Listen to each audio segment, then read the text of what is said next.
Hey boys and girls, it's me, Mrs. Ziegler again. I'm here now to introduce you guys to lesson 7 of our unit. So we're still discussing My Louisiana Sky, and our main character is Tiger, just as a recap in case some of you guys forgot.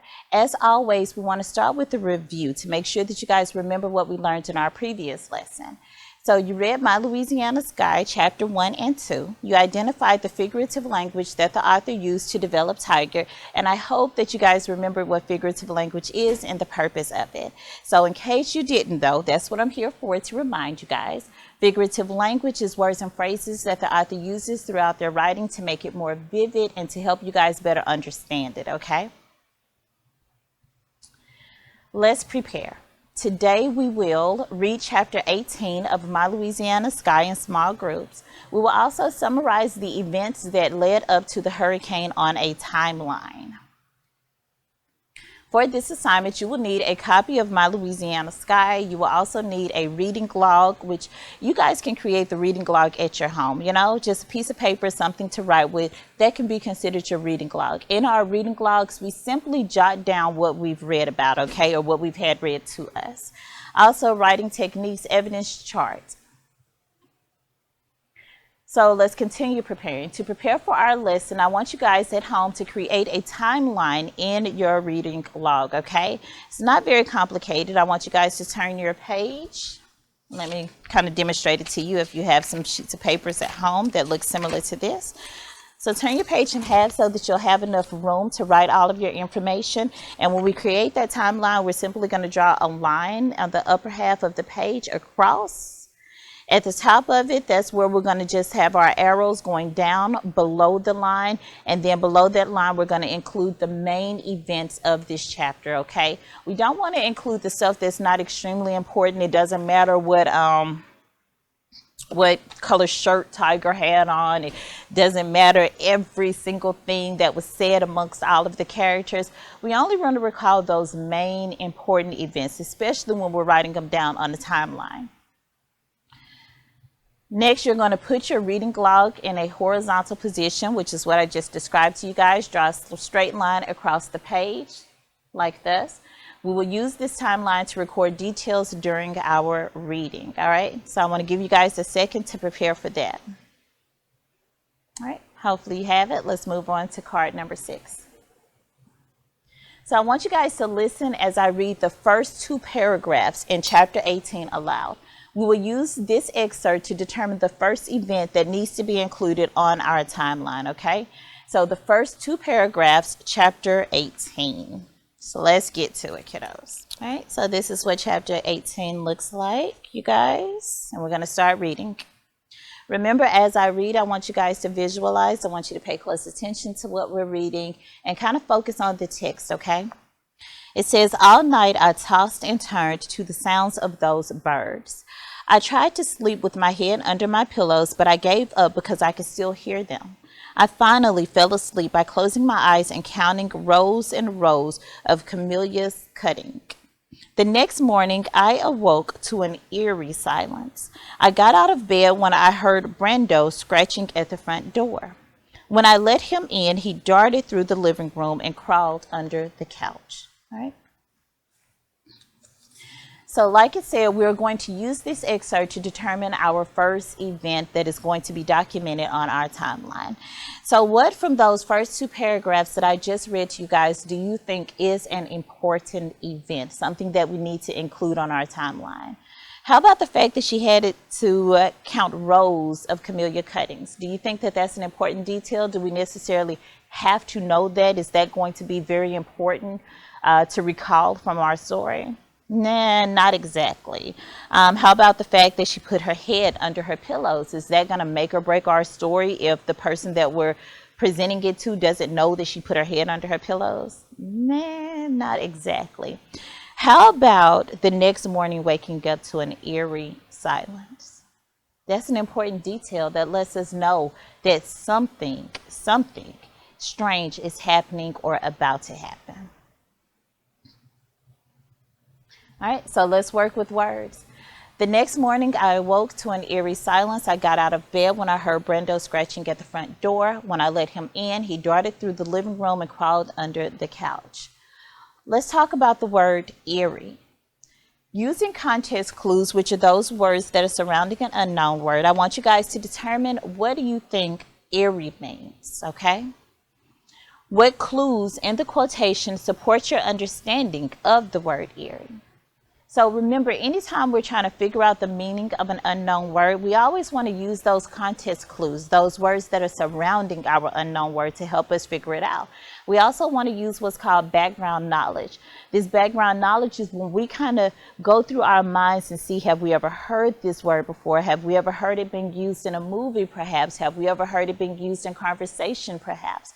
And that'll also help clue us to what the meaning of the word is, all right? So anytime we see a word that we're not familiar with, I don't want you guys to just pass that word and just think, oh, it's there, so what? I want you to evaluate that word. Think very closely about it and see if you can figure out what it means by using the context clues and prior knowledge, all right?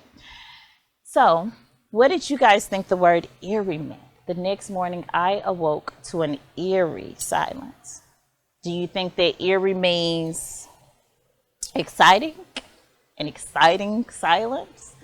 No, not exactly, because afterwards we know that Brando, which is the family's dog, scratches at the door, desperately wanting to come in. And once he comes in, what does he do?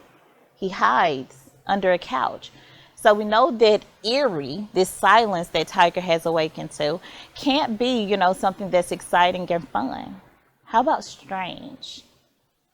The next morning, I awoke to a strange silence. And remember to plug in those words. That'll help you figure out whether or not the words you're assuming is the correct answer is actually correct. If it's a good answer, it should fit in and replace that word and still make sense. So strange, unusual, creepy, scary. Do we think that that could be the meaning of eerie? If you said yes, then you're absolutely correct. That's the meaning of eerie, is something that's strange and spooky and mysterious, something that you're not really looking forward to, okay? How many of you guys have been in your bed at night and you've heard something that sounded eerie, something that was kind of creepy, strange? So that's what the word eerie means. The clues in the quotation that help support our understanding of this word is the fact that Brando was scratching at the door, and that once he came in, he immediately hid under the couch. So we know that this has to be something that was strange, different, unusual to scare the family dog. Let's discuss. So we still have the same excerpt from the text that talks about the eerie silence and how Brando came in and crawled under the couch. Next, we're going to write this detail as our first event on our timeline, okay? Now, we don't have to write this entire thing. I just want us to write what's in dark print. The next morning, I, which of course is referring to Tiger, awoke to an eerie silence. That's our first main event of this chapter. So I want to make sure that you guys jot that down on your timeline. All right, next it asks you guys to read chapter 18 in your small groups, which, like I said before, you guys don't have social distancing. Take turns reading aloud a paragraph. As a group, decide which details in the chapter are important in the development of the hurricane. Record these events on your timeline. All right, next we're going to create a class timeline, and we're going to add information from our class timeline to our own timeline. All right, so what I want us to do at this moment, I want us to kind of listen to chapter 18 for just a moment. It's going to read a few of the paragraphs to us. I'm not going to allow the entire audio to play simply because we don't have enough time, but I want you to hear a good portion of this text, or especially this particular chapter, since we're trying to use details and events from this chapter to include in our timeline. So we're going to listen to it from an author that's going to, or I'm sorry, a speaker that's going to say the story or read the story to you guys from YouTube, okay? I chose this particular piece of information because the narrator, the person that's going to be speaking and reading it to you guys, he uses the tone that the authors would use. And so he makes the story really interesting. So let's pull that up. Hello, Mr. Daniels here, back with My Louisiana Sky, chapter 18. This chapter is a little bit longer. Going to be split in a couple sections here. And let's go ahead and get right into it. Story is starting to definitely pick up here. Something is definitely happening. According to Daddy, let's find out what it is. All night I tossed and turned at the sounds of those birds. I tried to sleep with my head under the pillow, but I gave up because I could still hear them. Finally, I fell asleep. I closed my eyes, counting rows and rows of red birds. Next morning, I woke to an eerie silence. I got out of bed when I heard Brando scratching at the front door. When I let him in, he darted through the living room and crawled under the couch. A clanking sound caused me to look out the window. Otis stopped in front of our house with a banged-up truck. A Magnolia got out, carrying her umbrella and purse. I opened the door for her, and she was wiping her shoes on the mat. The sky gonna let it look like it's gonna let loose again, she said. Daddy walked in the living room and asked, "That's what you say, you know, Mama?" "Oh, sir."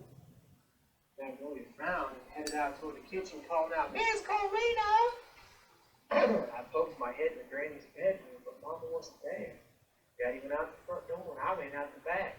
We met each other in the middle, where Mama was picking butter beans in Granny's garden.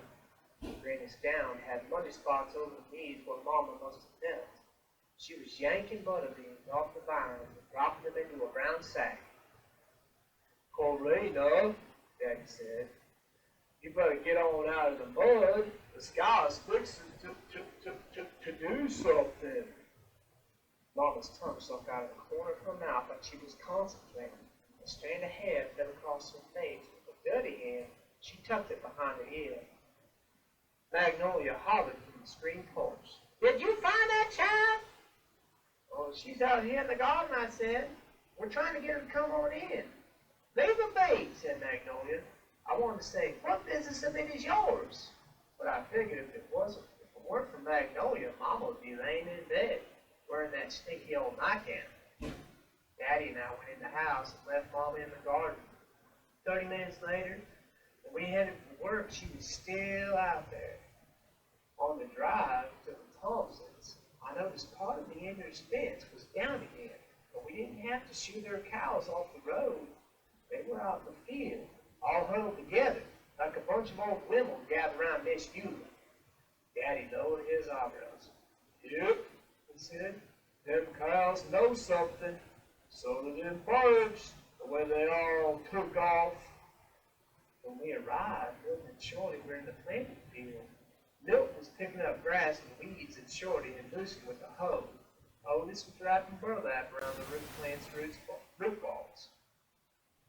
Daddy parked the truck and told me to go over to the hothouse to gather up all the gallon cans I could carry over to the liner shed. "What for?" I asked. "You'll see," he said, frowning. "I ain't got time to explain more than once." It was the first time Daddy ever sounded impatient with me. Jesse Wade was nowhere in sight. I figured that one day of hard work he was plumb worn out. But a second later, I noticed he was making cuts from a Louisiana lady.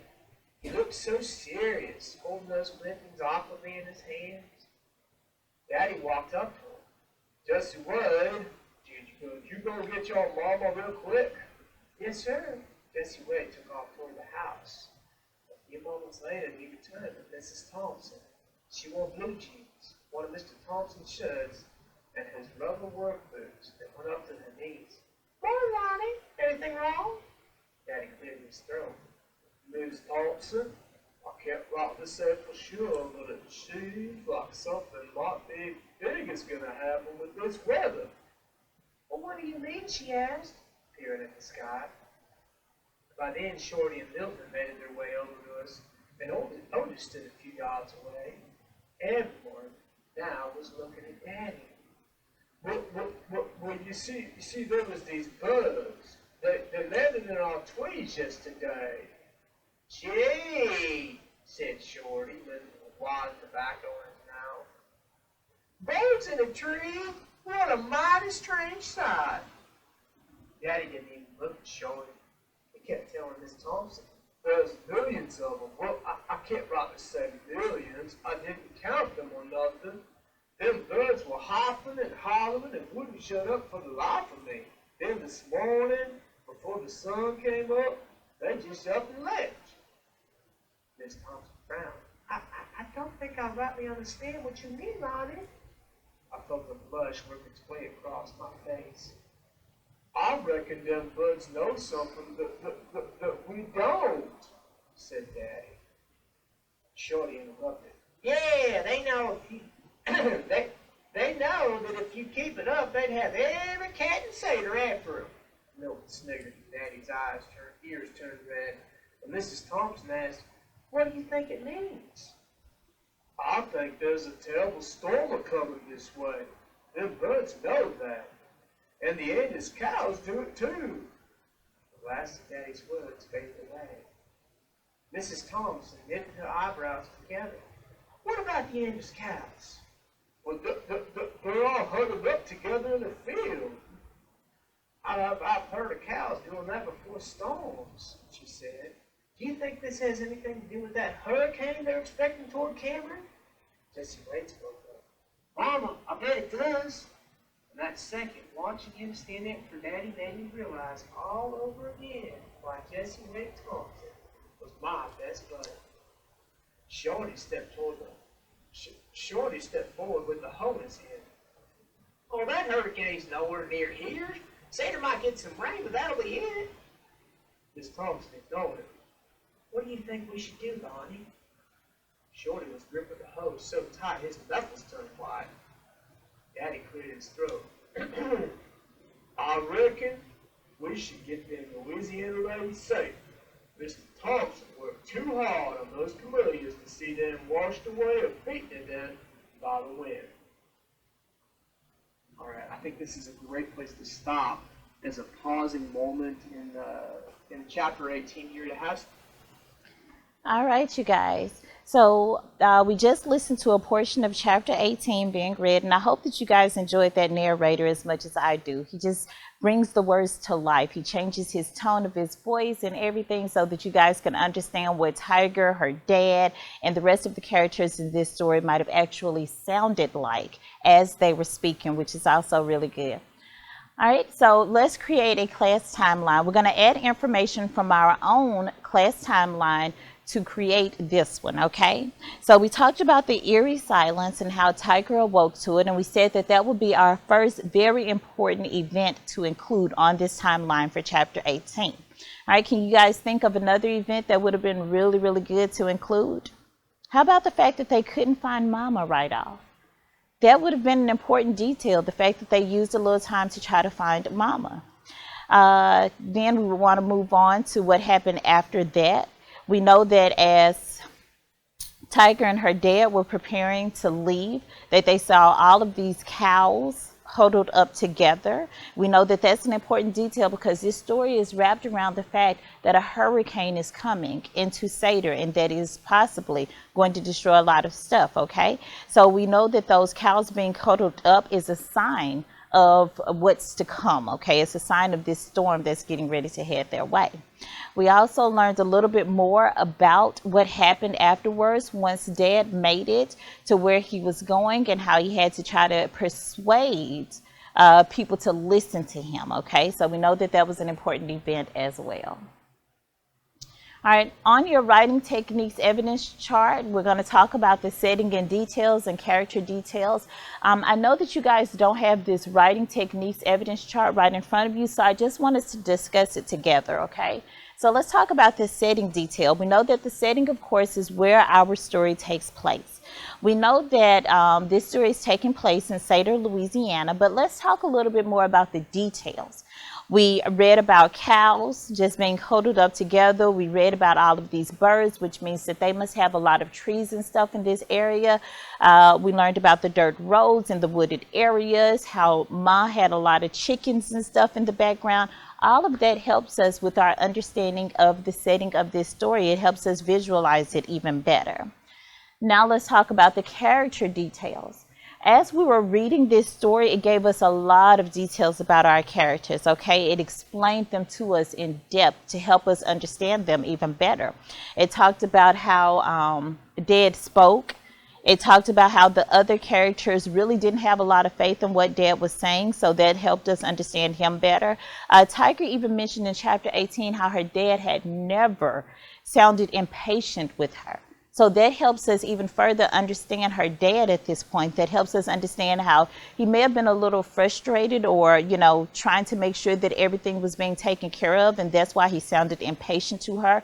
But it also helps us understand that this must be a man who has a lot of patience to have never sounded impatient with his daughter.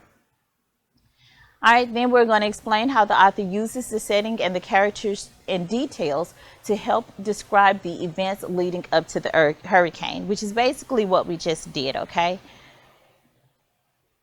All right, so we're going to get ready to close with this particular lesson. In this lesson, you guys identified events which led up to the hurricane in My Louisiana Sky. You also use context clues to define a word. And what word was that we used context clues to figure out? If you guys said eerie, good job. And we summarized the events of a chapter, that was chapter 18, by identifying the details and placing them on a timeline, okay? Now, I created a rough timeline for you guys to look at, so I want to show it to you before we close.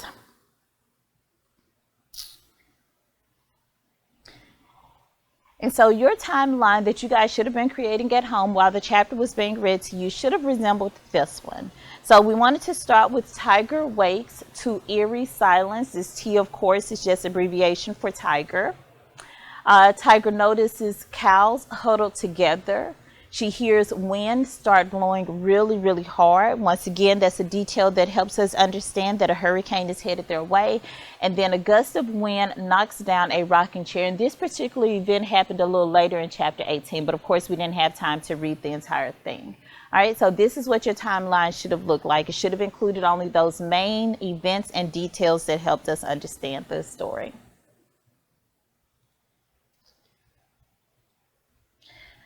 All right, you guys, we're going to close here. I hope that you enjoyed this lesson. I'll see you for the next one.